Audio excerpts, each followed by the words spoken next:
Power outages due to an overwhelmed electrical grid is becoming more common across the country, particularly in states that have phased out coal-fired power plants. But this just isn't an issue of concern for other states either. A few years ago, Winter Storm Elliott led to rolling blackouts across the Commonwealth of Kentucky. Hi, I'm Richard Nelson, the host of the Commonwealth Matters. Now, this rolling blackout in Kentucky was because electricity could not generate the supply needed for Kentuckians. So, do we take our electricity reliability for granted? What does the future hold for electricity costs? And how does the EPA's recent rule regarding carbon dioxide emissions affect future electrical reliability in the Commonwealth? Joining us to talk further is Katelyn Bunning, Principal for Cornerstone Government Affairs, where she specializes in both state and federal government relations. She's also the Executive Director of Dependable Power First Kentucky, a coalition of businesses and local leaders bound by shared concern for the future of Kentucky's energy grid. Katelyn, welcome to the Commonwealth Matters. Thanks for having me today, Richard. Hey, let's start with this. For years, as I've listened to candidates and political leaders talk about Kentucky's competitive edge, I'd often hear that it was our low cost of electricity. We have an abundance of coal, particularly in the eastern part of the state and the western part of the state. And electricity was that competitive edge. It was both good for consumers, but it was also good for businesses. And here's the question I want to start out with. Do we still have that competitive edge? I think that's exactly right. We've always prided ourselves as Kentuckians on the ability to have an abundant supply of affordable and reliable electricity. I think that's why you see the industry and the manufacturing that we've historically had across the Commonwealth. I spent a lot of time talking to economic development groups for that very reason. I don't think we can take that for granted anymore. I do think that Kentucky still does have an abundance of natural resources, and we do still have the ability to provide low cost, affordable, and reliable energy. But because of an increased pressure coming down from DC, whether that be from legislation that's been enacted or really more acutely the regulations coming out of this administration and previous administrations like it, that's becoming increasingly difficult. And so that burden is passed down on Kentucky and on Kentuckians. We're seeing increased prices, and we're also, as you mentioned, seeing a decrease in reliability. And that's a real concern. And that's a lot of what we focus on at Dependable Power First. Katelyn, there has been a trend at the national level for, I would say, probably a decade to phase out fossil fuel fired power plants, primarily coal. And we've seen it here in Kentucky. I'm from far west Kentucky, where in Muhlenberg County, there was a large coal-fired plant that was shut down just a couple years ago. And we're seeing this across the state. We're seeing it across the country. And I think the question is this sustainable? And that's why we're talking right now. Can the nation and can Kentucky generate reliable and affordable electricity while those power plants are being shut down? And I'm going to go to this. I'm going to pivot over to an EPA regulation. They just issued back in May nearly a little over 1,000-page rule to control CO2 emissions for existing power plants, and primarily those that use coal or oil to generate electricity. What kind of impact is this going to have, this large EPA rule and I think we can argue, by the way, that it's a good thing to care for the environment. It's a good thing to care about air quality. But I'll start with this. Are they looking at the big picture when it comes to this? I think not. I mean, I think that this is really, driving an ideological point rather than a practical point. You mentioned we all want clean water and clean air. I have a almost 4-year-old and a 2-year-old. I want them to live in a clean environment. I want to live in a clean environment. And I think it's important to note that we at Dependable Power First believe firmly that we should have a true all of the above energy strategy. We have members that have invested heavily in renewable energy sources. And I think that we truly believe that that is a really important part of our future. And we make technological advancements towards that future every day. I think over the past several years, you'll see that energy consumption has actually gone down because we've become more efficient. Our plants are becoming cleaner all the time with technological advancements. At the same time, the EPA has put an unrealistic timeline on all of our heads. I think, they want to force us to move towards renewables, which are wonderful, but they do not have the reliability that a coal plant or even a natural gas plant has. And so you can't just trade one for the other at this point in time until we get better battery storage and until we have the ability to dispatch renewable energy sources at all times of the year, at all times of the day, even when the sun's not shining or the wind's not blowing. You can't just trade one for the other. And so we've seen this increased pressure on either retiring coal-fired plants or converting them to natural gas, which is great, but you can't over rely on any one source. I think we would argue that you need a healthy mix of all of the above. And most importantly, we need to maintain that baseload generation until we get to a point where we can trade 1 megawatt of solar for a megawatt of coal. We're just not there yet. We're not. So I want to go back to the EPA rule, and there's 3 options for coal-fired plants that they have. If they do not meet the CO2 emissions, which are decreasing the allowable emissions, their first choice is if they cannot meet them, they have to retire before the year 2032, just 8 years from now. Secondly, they could co-fire coal with natural gas before the year 2030, just less than 6 years away. And then retire before the year 2039, so it would extend the life if they co-fired with the natural gas. Or option 3, install carbon capture and storage technology before the year 2032 and then continue to operate. Are these options feasible? Of course, the first one is just shut them down in 8 years. Let's focus on that. Yeah. So, I think we are well away from 8 years of being able to have, full-scale nuclear as an option or to be able to fully rely on renewables. I kind of laugh a little bit facetiously at the point that, this is supposedly options. These aren't really options. These are, shut down these plants. And I think, I've spent a lot of my career working on policies to try and enhance and to move forward carbon capture technology. I think that is extremely promising. And I do believe that we will get there one day. Right now, it has not been proven to be economically feasible and to continue running a plant. So to your point, the EPA is basically saying they're basically just saying shut down your coal plants.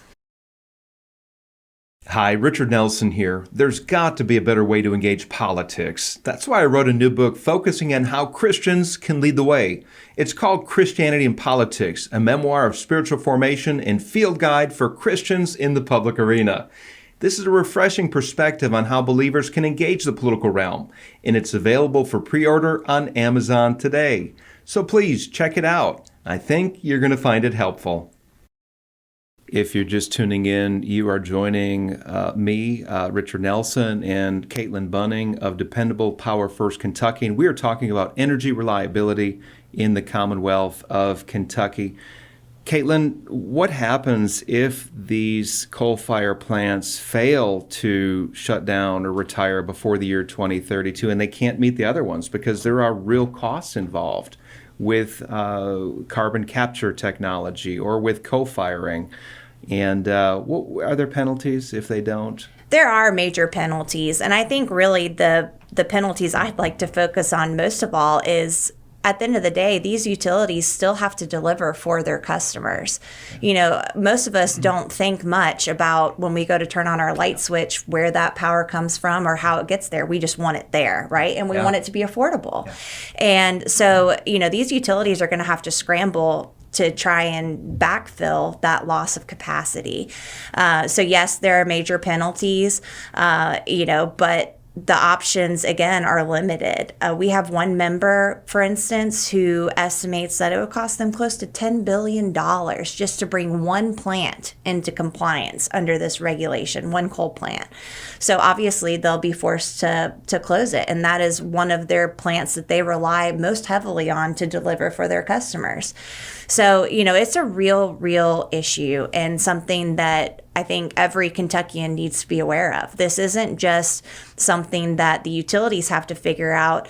I think it's something that the average citizen needs to learn about, and we all need to start standing up for ourselves, because at the end of the day, there's only so much these utilities can do to shield the customer, and at the end of the day, it's going to impact the customer. Katelyn, we often see stories, particularly in western states, where they have pushed out the coal-fired plants. They're relying more on renewables. But when there's a large demand in peak summer months, or if there's a natural disaster, residents have faced blackouts for extended periods of time. But I want to bring it here to Kentucky. We saw rolling blackouts after a winter storm. Winter Storm Elliott, just a few years ago, it hit Kentucky over Christmas. What caused the rolling blackouts? What led to that? Because we're not used to that happening here, are we? No, I mean, it was, I think, a real eye-opening experience, and frankly was one of the leading reasons that Dependable Power First Kentucky launched. I think it really resonated with folks that this isn't just a problem in California or Texas. This is a problem here. And increasingly, we can't just look at our state in a vacuum either. What other states do impacts us. We're all interconnected through the energy grid. And so the choices that other states make does have a ripple effect on us. But to your point about Winter Storm Elliott, I think what happened was there was a severe under projection of what the winter months were going to be like. We reached record low temperatures. So yes, it was sort of what people would say once in a generation type storm. But still, I mean, the fact that we couldn't rebound more quickly than we did as a state was really alarming. In situations like that, I often think about the single mom who, if she loses power for a couple of days, she has to throw out all the food in the refrigerator, and she can't just afford to go buy new food the next day. This is a real impact on people. What happened in the storm was there was an over-reliance on natural gas, and there was an inability to get the fuel to the stations to generate more electricity. You had pipeline failures, you had some transmission challenges, and at the end of the day, when you have ice-covered roads and you're relying on delivering it via truck and vehicle, that creates a significant challenge, especially over a Christmas holiday. So we did see a lot of coal generation stepping up nationwide to try and backfill as best as they could. But ultimately, there's only so many coal plants left. So this boils down to one of the big areas of concern is storage. Solar and wind cannot be stored. You mentioned earlier that we don't have the battery technology to store that power so that it's ready on demand if there is a natural disaster or a crisis that happens. The other issue is with natural gas. That can't be stored easily either. Correct. It has to come through a pipeline.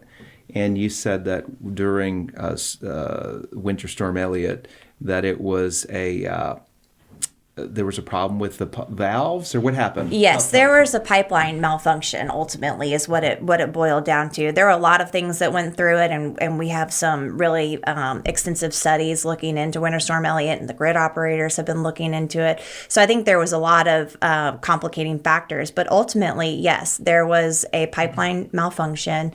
The valves, I believe, were freezing on and off, and there was just a challenge with getting the natural gas to the plants themselves.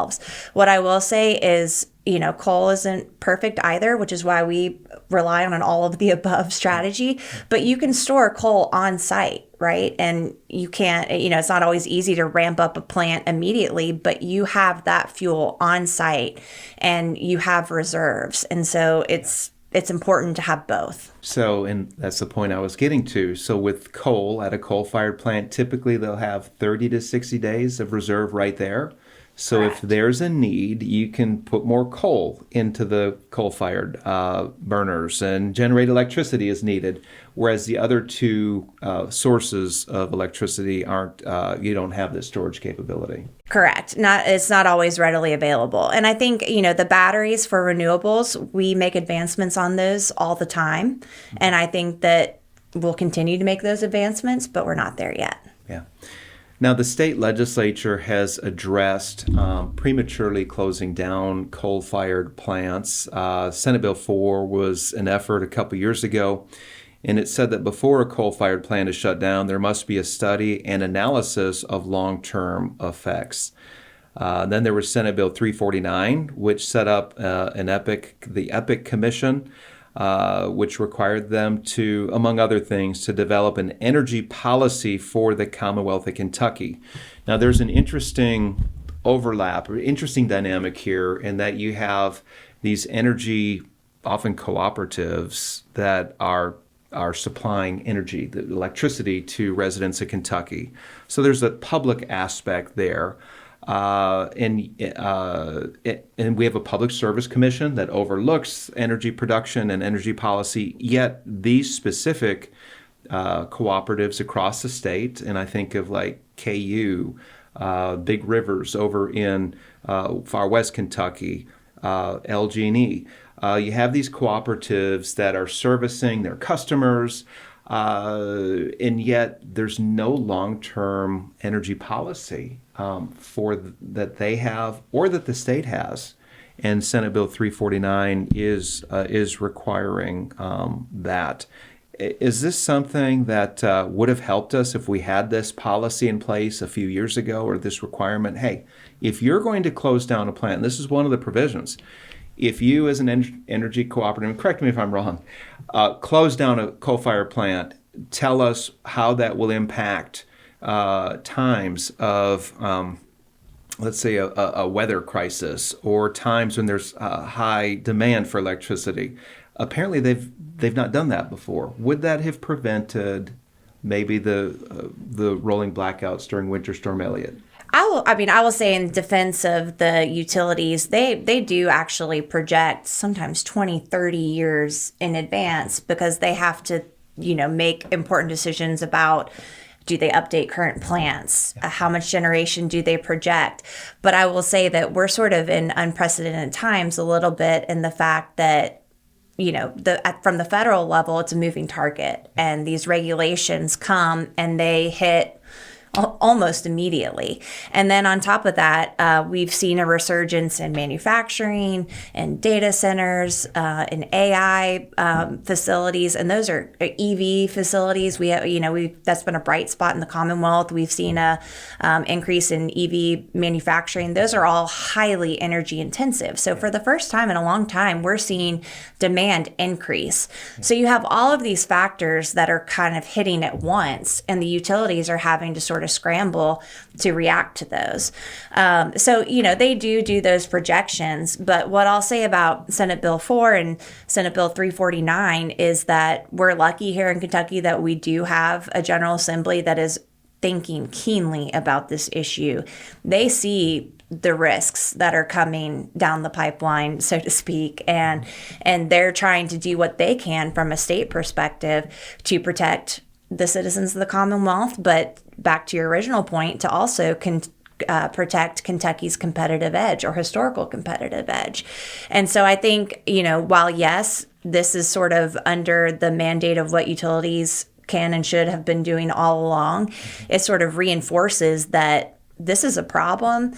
Something seems to be falling short, and we want to make everybody sort of pause before these decisions take place and really think about what the impact is on reliability, and to not think about it from a vacuum. So, you're thinking about your 20, 30-year plan projections and what that means for your customer base, but that also can impact other utilities and other states who go to the grid and rely on, sort of that backup policy, if you will, for when there are shortfalls. That's why we have the grid infrastructure the way that it's currently in place.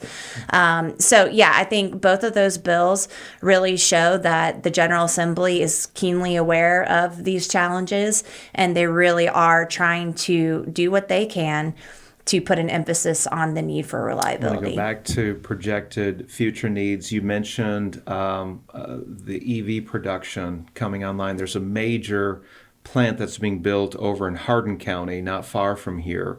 There's going to be increased demand of reliable energy production for the production of the batteries there. AI is on the verge of becoming a major new technology that people are going to rely on, and that's going to require more energy. Crypto mining. This has been in the news. You have these crypto mining plants that use all kinds of incredible energy, and I don't understand any of it, but I know it's a thing. We have these new things on the horizon that will, in electric vehicles, which are using the batteries that are being produced at the plant in Hardin County. So we have these things on the horizon that will require more energy. Here's something so utilities across the country are upwardly adjusting their forecasts. A number of them are announcing updates that nearly double their projection of electricity demand growth by the year 2028. That's just 4 years from now. Many of these utilities are doubling their projections. Is Kentucky ready to meet that challenge? I think time will tell. I think right now we're concerned. And I think what we really want to focus on too is you don't want to retire plants prematurely, because once you do, it's nearly impossible to get them back online, particularly a coal plant, which is why I think these regulations are so concerning. Once these coal plants are gone, it's nearly impossible from a regulatory standpoint and from an economical standpoint to bring them back online. And so we really want to say, let's hit the pause button. All these things are hitting at once. And have we really taken the time to think about the long-term ramifications? And if we're just now starting to see this resurgence, these are just guesstimates. It could be way above that. It could be below it. Who knows? But some of these things have really been bright spots for potential investment in the Commonwealth. And we need to take that seriously and really think about whether or not we have the ability to pivot and increase our capacity. Have you ever wondered why America is the most prosperous nation in history? We've certainly been blessed, but we take the conditions for prosperity for granted. That's why CPC is hosting the Toward a Better Bluegrass Conference. We've invited some of the top thinkers and leaders to speak about the sources of our economic strength. Biblical principles, America's founding framework, and individual capacity are a few issues that we'll be addressing. So please join us on October the 18th in Lexington. And for more information, go to our website, commonwealthpolicycenter.org. And we look forward to seeing you there.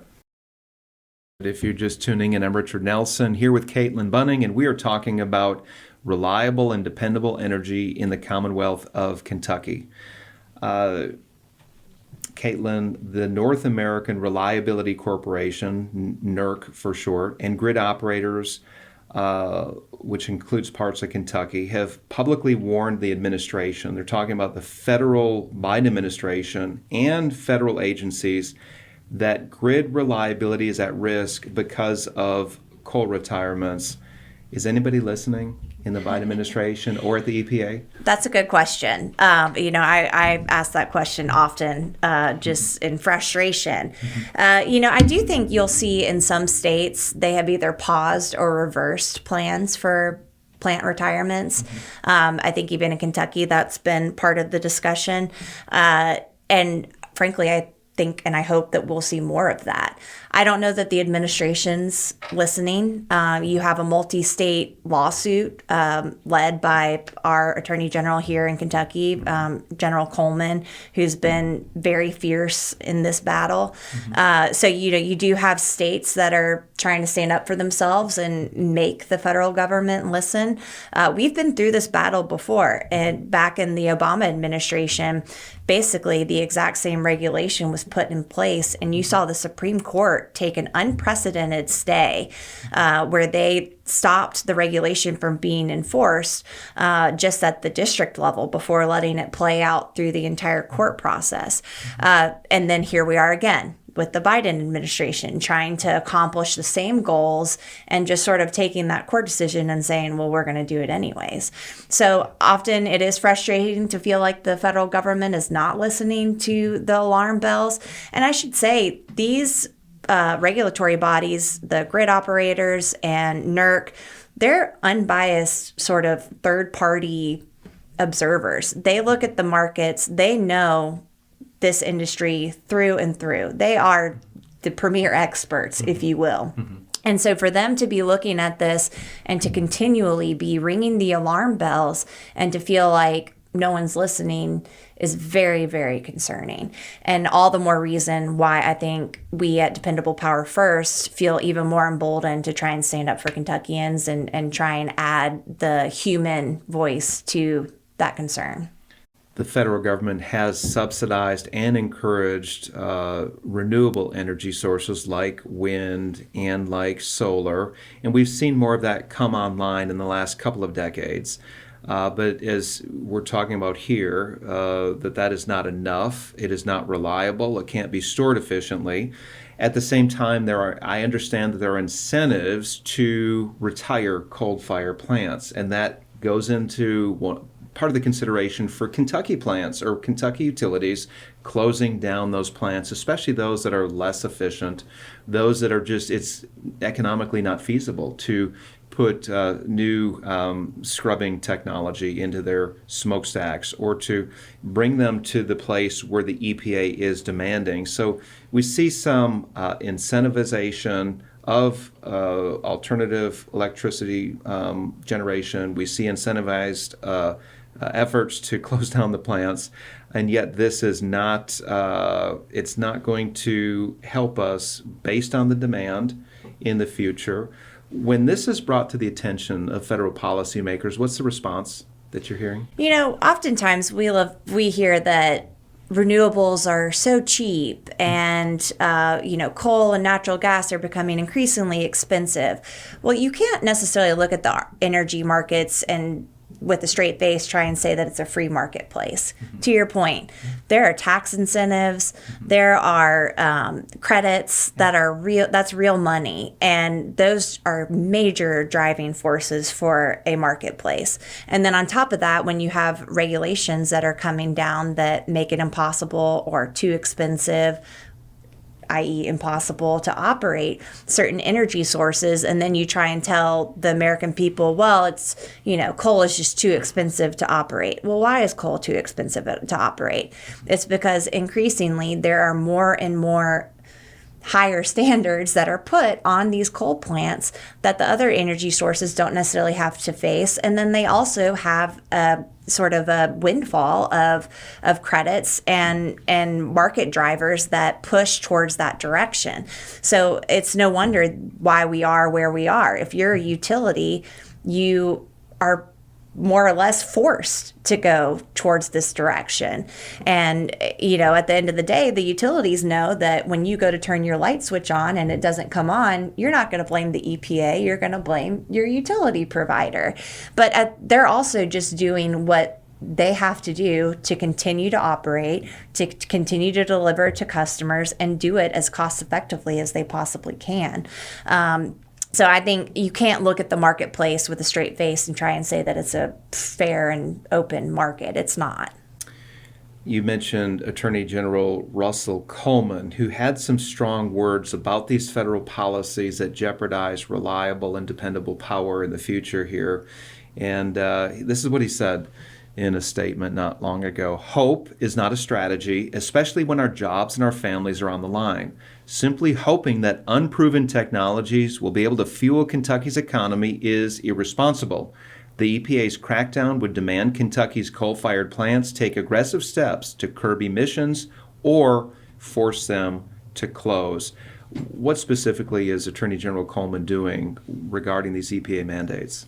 So he's signed on to a multi-state lawsuit to try and overturn the regulation. And I'm so grateful to the work that he and his office have been doing on this front. He really is going to fight for Kentuckians and doing whatever he can through his power as Attorney General to overturn and to stop these regulations from becoming reality. He's also joined, I mentioned the General Assembly, but also our federal delegation. A lot of our members in DC are doing what they can to push back on these regulations, whether that's to either sign on or introduce legislation to overturn them or stop them in their place.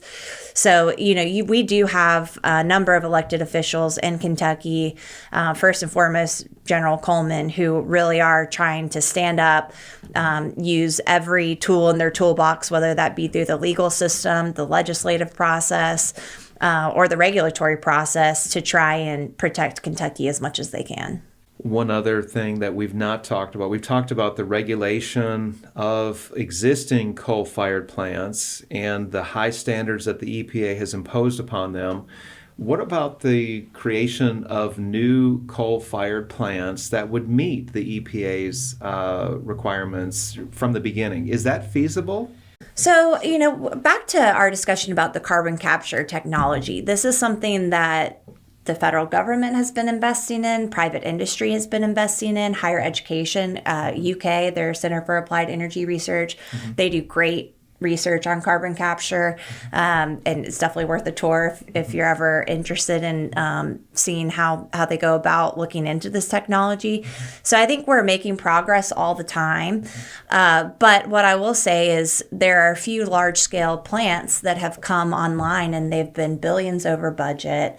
Their efficiency rates have just not met the targets. So I think we've been able to demonstrate it at a smaller scale, but when it comes to the size of some of these coal plants and the need to capture everything that needs to be captured, and then on top of that, find a pipeline or the marketplace to then either store or resell that carbon, which is a very important part of making this technology feasible, both from an economical standpoint, but from a logistical standpoint, that we don't have that infrastructure in place yet to where it makes a lot of sense.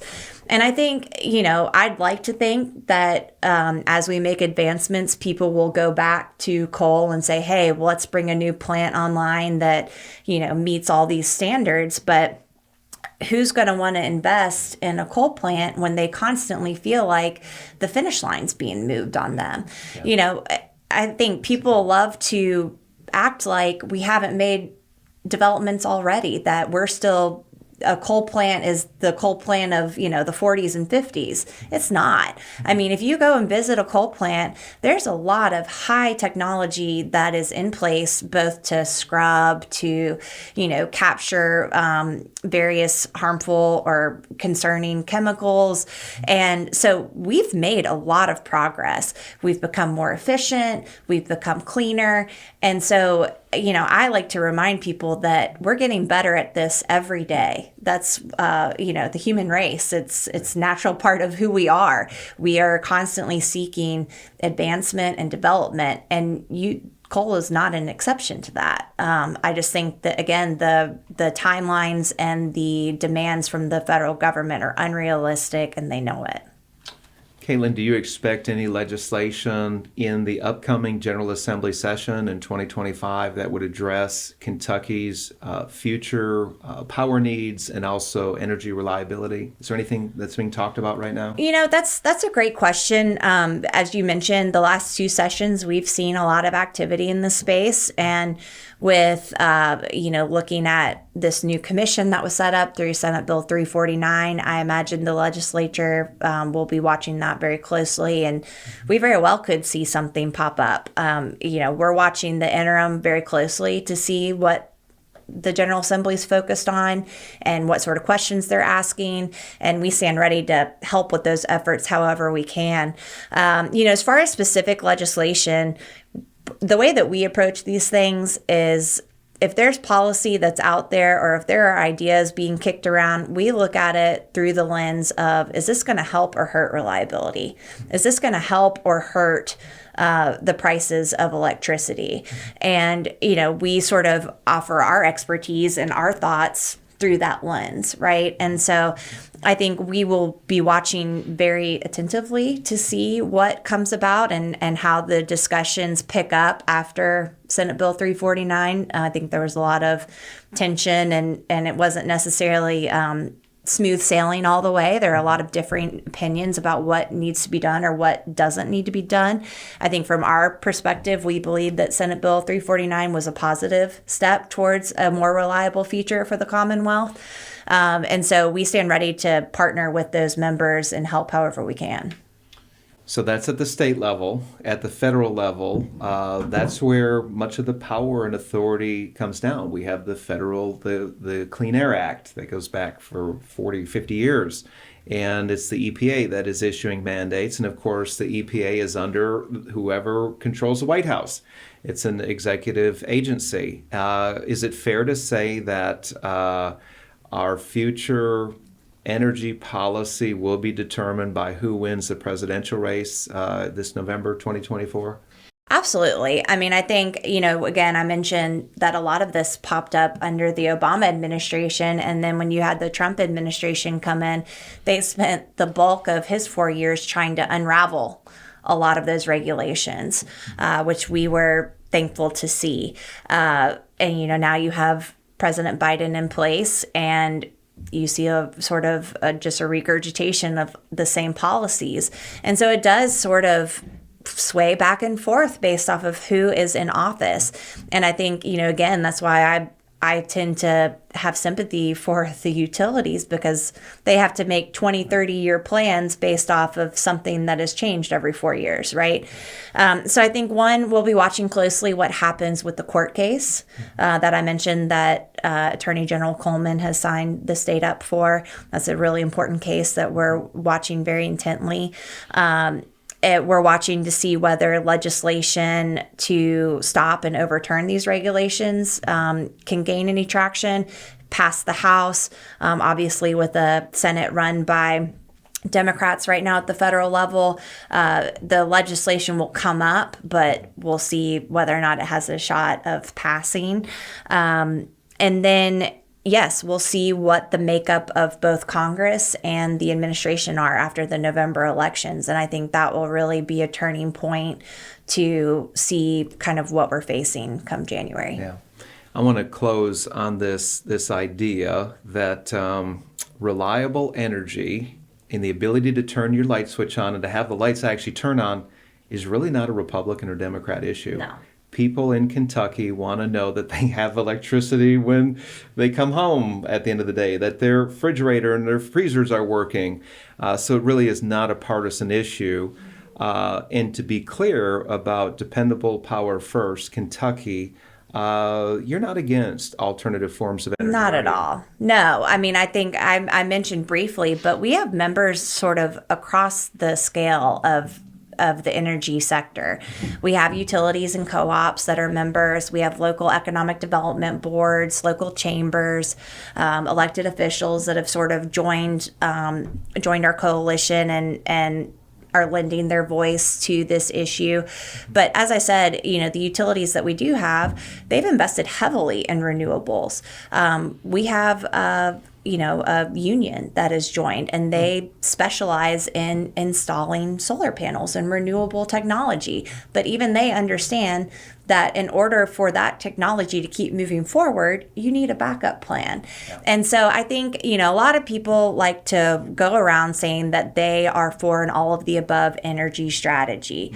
But when you look at where they actually stand on the policies, that doesn't always match up. I think we truly want to have an adult conversation about what an all of the above energy strategy really means, where we can tap into the best resources. So, Arizona, bring on that solar. That's great. And we will have solar here in the Commonwealth.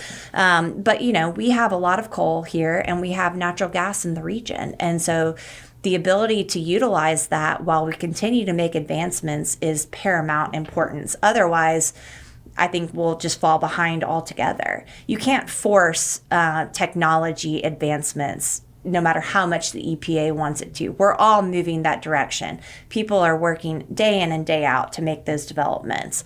I think we are just asking for more time. Very good. Katelyn Bunning, Dependable Power First Kentucky. How can people get a hold of you and find out more about you? Yeah, so visit our website, Dependable Power First Kentucky. We are making the rounds throughout the Commonwealth. We want to hear from groups. We're trying to build out our coalition. And so go to our website, reach out to me directly.